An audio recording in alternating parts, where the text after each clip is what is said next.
Bonjour à tous, bienvenue sur la chaîne pour une nouvelle vidéo. Donc aujourd'hui une présentation. Alors une présentation un peu différente de ce que je fais d'habitude. Donc ici c'est un smartphone.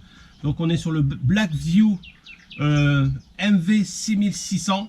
Donc le Pro. Alors pourquoi cette vidéo sur la chaîne alors qui est dédiée plutôt à la mécanique ou plus ou moins au bricolage comme ici aujourd'hui au jardin? C'est tout simplement parce que j'avais besoin d'un téléphone robuste.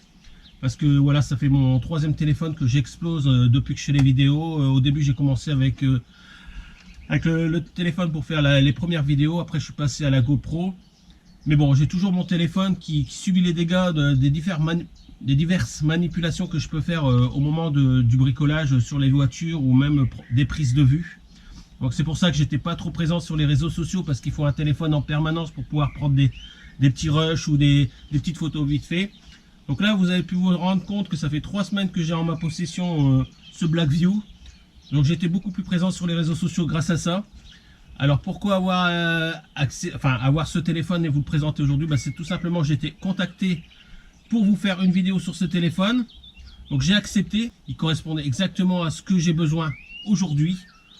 Donc du coup j'ai accepté qu'on m'offre ce téléphone pour vous faire cette vidéo de présentation. Alors je ne vous fais pas une vidéo de présentation sur le téléphone proprement dit. Je veux surtout revenir sur l'utilisation que j'ai fait depuis 3 semaines. Donc tout de suite après la présentation, je vous mettrai une petite présentation vidéo qu'ils ont fait sur les différents chocs que peut subir ce téléphone. Alors moi, il est déjà tombé 2 fois. Mais bon, pour l'instant, il tient bon. Donc je vous ferai une petite partie sur plus ou moins le technique du téléphone. Alors c'est pas ma spécialité. Je suis pas trop téléphone. Pour moi, le but c'est qu'il me fasse des super photos, que je puisse faire des vidéos qui soit anti-choc. Donc jusqu'à aujourd'hui c'est le cas et je peux vous dire que je l'ai vraiment bien manipulé déjà parce que ici dans vous avez toute une inscription qui est déjà effacée. Donc ça fait vraiment 3 semaines qu'il ne me quitte pas et que je travaille ici, je travaille sur les voitures, je vous fais les vidéos. Donc croyez-moi, il y a déjà subi pas mal de dégâts. Donc que dire d'autre? Je vous présenterai, donc comme je vous ai dit, tout ce qui est technique. Et après, la partie qui m'intéressait le plus et que j'ai envie de parler avec vous, c'est le fait qu'elle est équipée d'un capteur infrarouge. Donc dans la mécanique, c'est vraiment important aussi, c'est d'avoir un téléphone qui soit robuste pour différentes manipulations, mais aussi avoir ce fameux capteur infrarouge qui va nous permettre de trouver des sources de chaleur.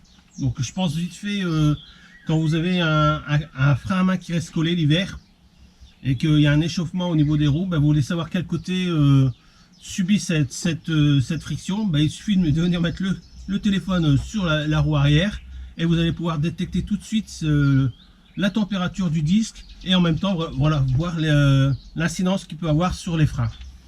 Donc, je pense aussi à plein d'autres choses. Je pense au radiateur de refroidissement. Vous voulez voir s'il chauffe sur la totalité du radiateur, hop, on passe le téléphone dessus et vous allez pouvoir voir les zones qui sont chaudes et les zones qui sont froides. Pareil pour le thermostat.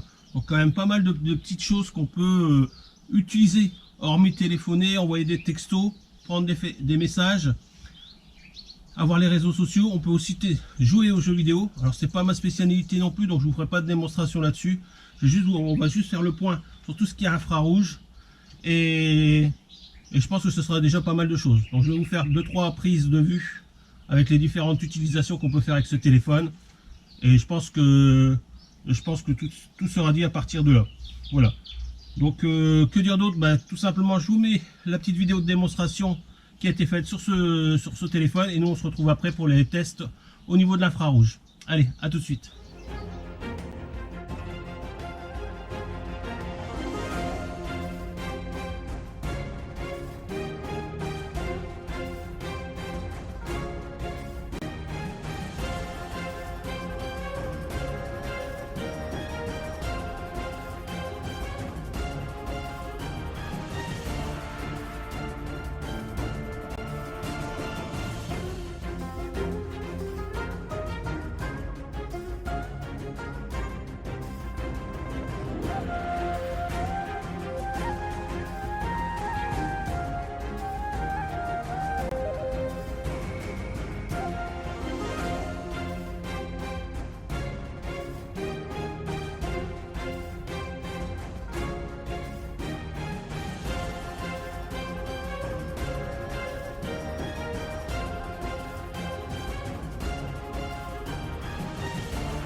Donc voilà, c'est parti pour la présentation. Donc on est sur un téléphone qui fait quand même 325 grammes de poids pour une épaisseur de 1,8 cm.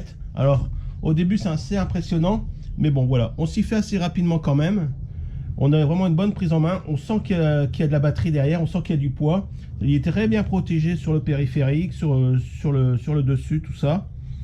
Donc j'ai fait déjà tomber une fois face contre le sol et une fois sur le côté.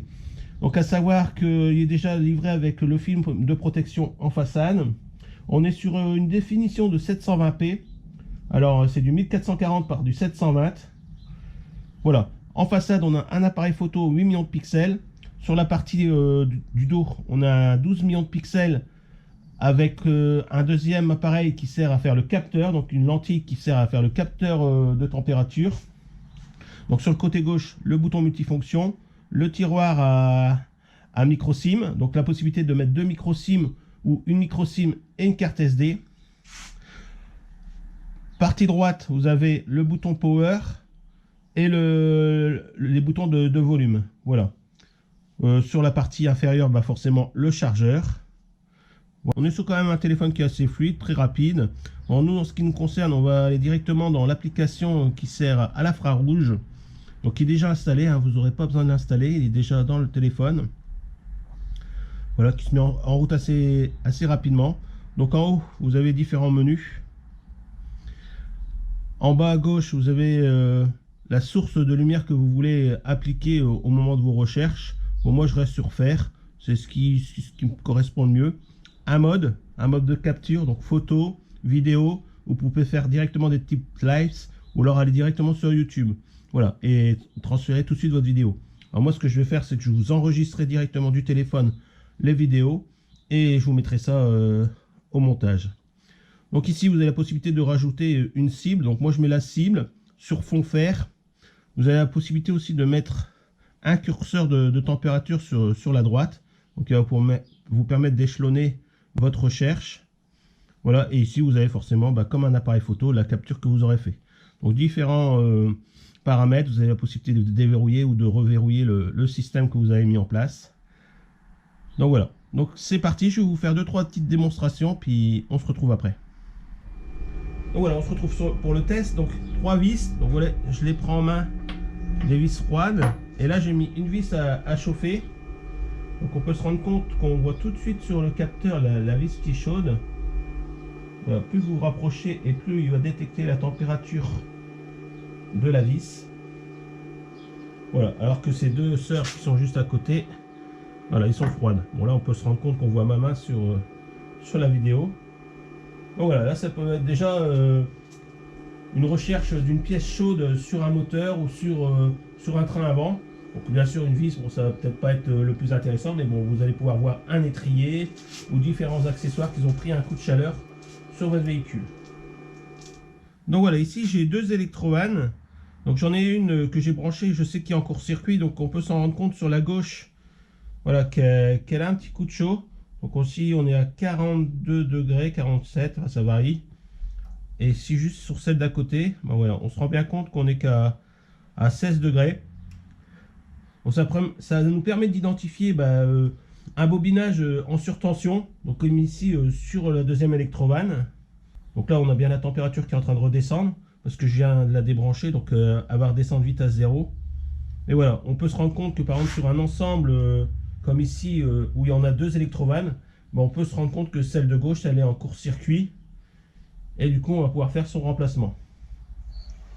Donc voilà, là je vous ai fait un toute ouverture capot du C8, donc on peut se rendre compte ici, tout ce qui est en jaune, c'est nos durées de refroidissement.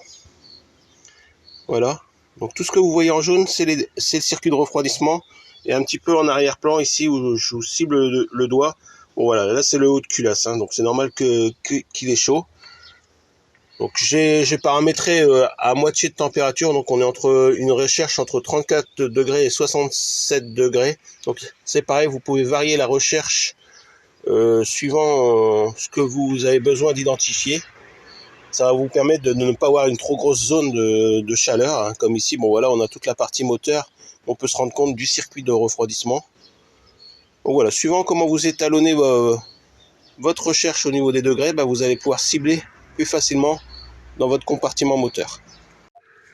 Donc voilà, nous nous retrouvons dans ce qui est ma cave.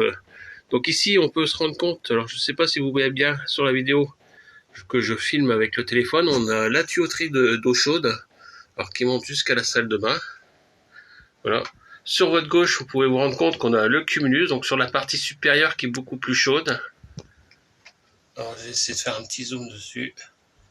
Voilà. Et par contre là, je viens de me rendre compte que sur la partie droite, là c'est mon compteur. Et apparemment, juste un petit peu plus haut, alors, je vais allumer la lumière. Bon, on a un point chaud aussi, donc on va voir ce que c'est. Voilà, donc du coup on va regarder ce que c'est le point chaud. Ah c'est la lumière, donc c'est l'ampoule qui était encore chaude au moment que je suis descendu dans la cave. Bon voilà, c'est ça. Donc on a bien encore une source de chaleur au niveau de l'ampoule. Voilà. Et sinon voilà, c'est la tuyauterie. Ici j'ai le compteur Linky sur la droite. Voilà. Donc voilà les amis, cette vidéo est terminée, donc j'espère qu'elle vous a plu. Nous on se retrouve très prochainement sur la mécanique selon boule pour d'autres vidéos. Allez, à bientôt.